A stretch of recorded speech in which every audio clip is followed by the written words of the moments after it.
Hi, it's Mr. A. Okay, we are on 5-6. We're multiplying by monomials. Now this lesson, it's called multiply by monomials. Because what's the next lesson? What's 5-7? Multiply. You can look at it. Anybody? Binomials. So today, in every problem, you're going to have at least one monomial. Tomorrow, you're going to have 2 binomials. And then from then on out, we're going to get more complicated. But let's just start with the easy one here. Okay, what kind of polynomial is this right here?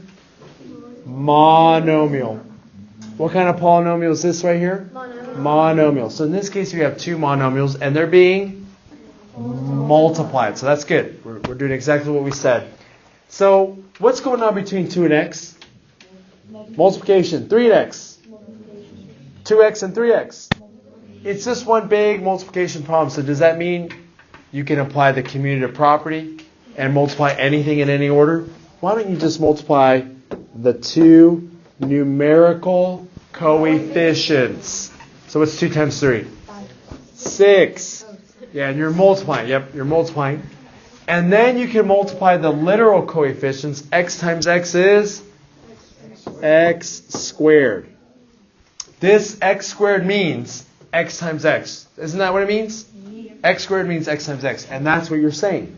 You're just doing it in a shorthand way. That's your answer. That's your answer on that one. 2 monomials, just multiply the coefficients and then the literal coefficients together. Okay. Pretty straightforward. Oh, but it does get a little more complicated. All right, what kind of polynomial is the first? Monomial. Good job. What kind of polynomial is the second? Monomial. 2 monomials again. One negative 3x squared. The second 8x to the 5th. Isn't it just a big multiplication problem? So can't you just multiply the coefficients together? And what are the 2 coefficients multiplied together? Negative 24. Negative 24 when you multiply negative 3 and 8. And then what's x to the 2nd times x to the 5th? X to the, I heard most of you say it, but not everyone did it. X to the 7th. And another question I'm asking, how many x's are being multiplied here? 2. How many x's are being multiplied here? 5. How many x's are being multiplied altogether? 7. All right, write this up on your paper somewhere. It's the law. It's the law of exponents for multiplication. Now, I was talking to the other class. I think you guys can handle it better. But when we hear laws, I think most of us think probably like speeding laws, right?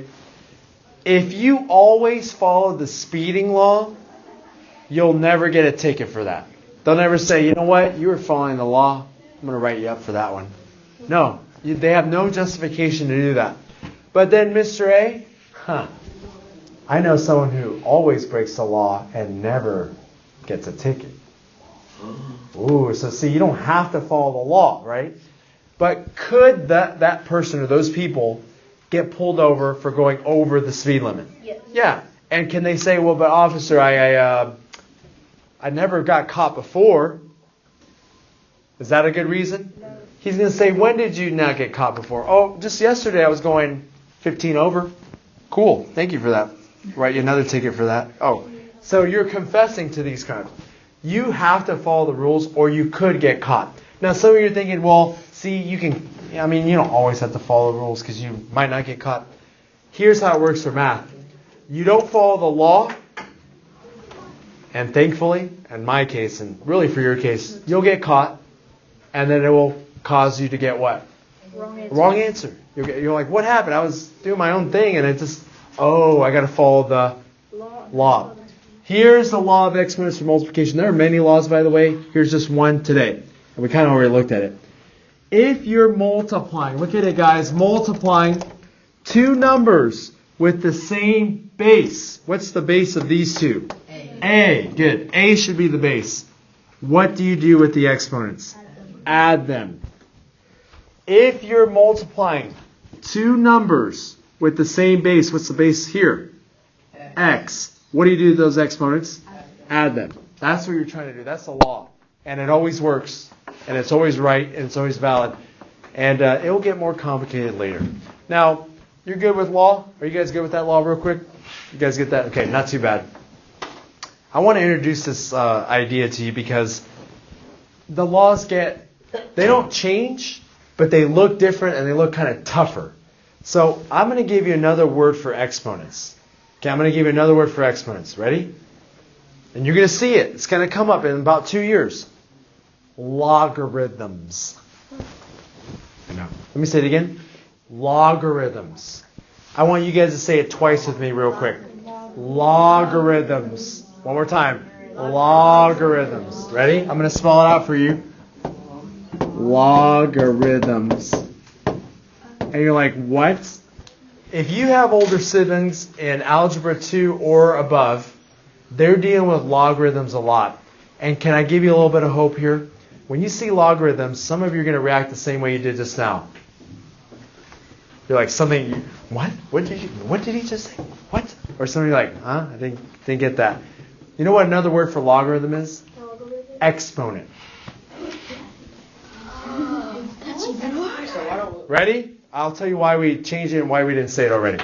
Law of logarithms for multiplication is the same law. But you're going to see it and you're going to be scared because you saw the word logarithms. Now, that's Algebra 2. Why don't they call it that now? And why have maybe some of you never heard it before? Well, here's one reason. Can I give you one reason? When I said the word logarithm, I'm thinking of one of you in particular. Someone did this. Huh? Whoa. What just happened there? The word is weird. How many of you know what exponents are? Are pretty comfortable? You're not scared. When I said exponents, you're kind of like, whatever. Yep. When I said logarithms, whoa. Whoa, no. You can't say that. Okay. The word is scary. That's why. It's kind of scary. It's not made for middle schoolers, right?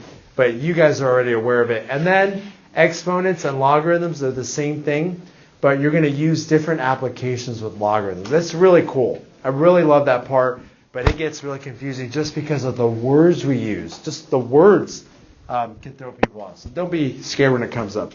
All right, anyway, we'll talk about logarithms tomorrow. Next year.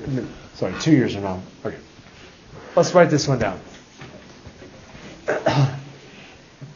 You have a what times a what? A monomial, 2x, times a binomial, x plus 1. Do you guys remember I kept asking how many terms? What do you call this? The reason I do that is to help you out. I have a monomial, 1 term, times a binomial, 2 terms. You okay with that? All right. Why is that different from the last couple problems we've had?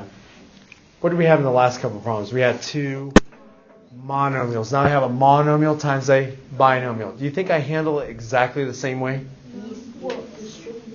Okay, I got to do something else. Can I add x plus 1? Can those two combine? Are they like terms? No. But if I have a monomial outside the parentheses, what can I do now? Distributive property. I'm going to do 2x times x. 2x times x. Okay, isn't it really 2x times 1x? So what's 2 times 1? 2. What's x times x?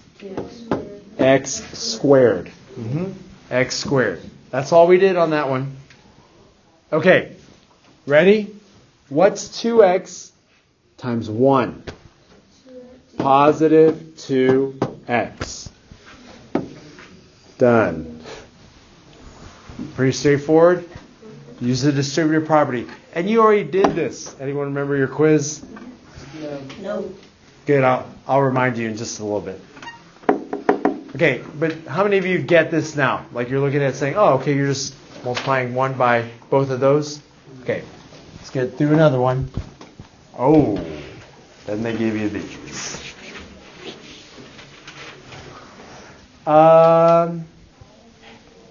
Sophie, what kind of polynomial is that? A monomial. Hudson, what kind of polynomial is that? Binomial. Okay, in the binomial, do we have like terms? No. But do we have a monomial being multiplied outside? So what can I use? All right, ready? Monomial times a binomial. What's 2y times 3y squared? Well, what are the coefficients multiplied together? 6. What's y times y squared? Y cubed. How many y's are being multiplied here altogether? 3. How many y's are here? How many y's are here? So 2 and 1, give me. That's the law. That's the law, right? But Mr. A, can you say it's like kind of like 2? No. It's how many? 3. That's the law. All right. What's 2y times 9?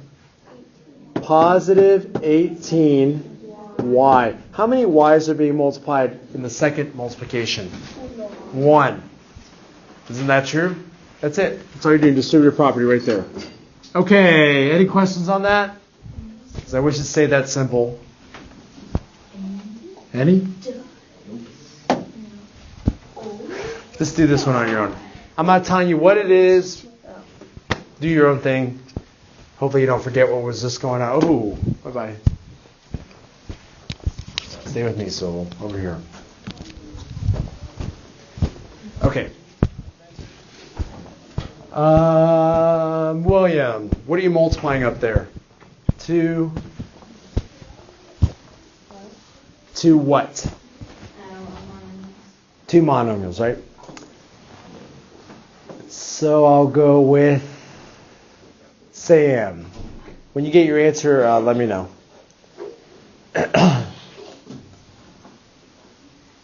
No pressure, I'm just waiting here.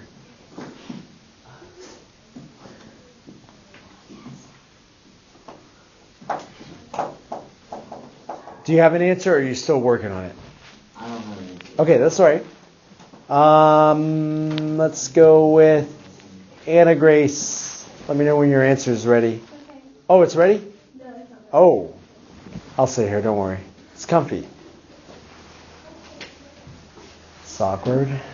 It's okay. Oh, sorry.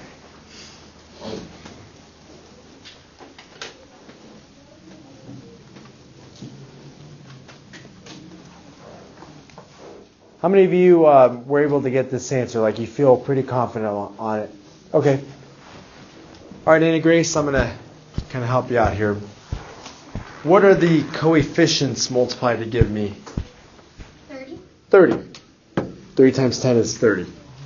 How many x's are being multiplied? 2. Well, I mean, it's 5. 5 of them, yep. And I know that there's an x there and an x there, but technically how many x's are here? 5.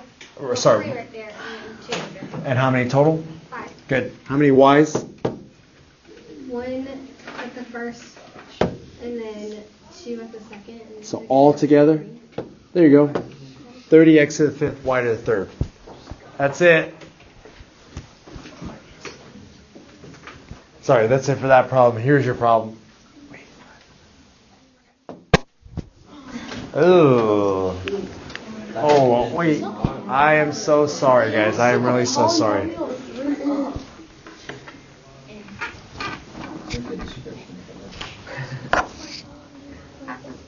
Okay. Please make sure you write the signs correctly, the variables correctly, and their exponents correctly. Because if you switch that squared to that, y, you did a lot of good things, but you wrote it down wrong, so the problem is going to be wrong when you finally get the answer. Okay, Henry, what kind of polynomial is this? Mono. Do you notice every problem has what? A monomial. But then you can also have, in this case, we haven't looked at yet, but you have a trinomial. Oh, no, trinomial. That's 3. I know that. 1, 2, 3. Monomial. All right. What's 2x squared y squared times 3x squared y? Well, that's a mouthful. What's 2 times 3? Okay. How many x's are being multiplied? Oh, very good. 4 of them. How many y's are being multiplied? 3 of them. That's how I get those exponents. Or what's another word for exponents? Logarithm. In fact, on your calculators, when you get to that point, you'll press a button called log, L-O-G, short for logarithm. That's that button. And then we call it land, but it's a natural logarithm. It's a special logarithm for a special number. It's so special it gets its own button on the calculator, and it's very commonly used. Yeah, there you go. Yes. What's 2x squared? Y squared times negative xy squared. Negative 2. X to the third, y to the fourth. And then 2x squared, y squared times 5x squared. Well, what's 2 times 5? 10. How many x's? 4. How many y's? 2. And remember, it's how many y's are actually there. You're like, but there's only one y there. Well, what does y squared represent? Y times y. So 2 y's. 2 y's are still there. Are there any other like terms? No. No? That's my final answer. That's it. Sorry. Yep, that is kind of extreme.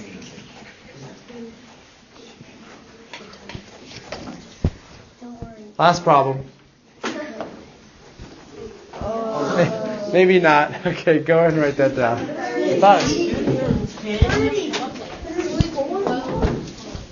Whoa. That was a surprise for me, Swivel. I appreciate that. Goodbye.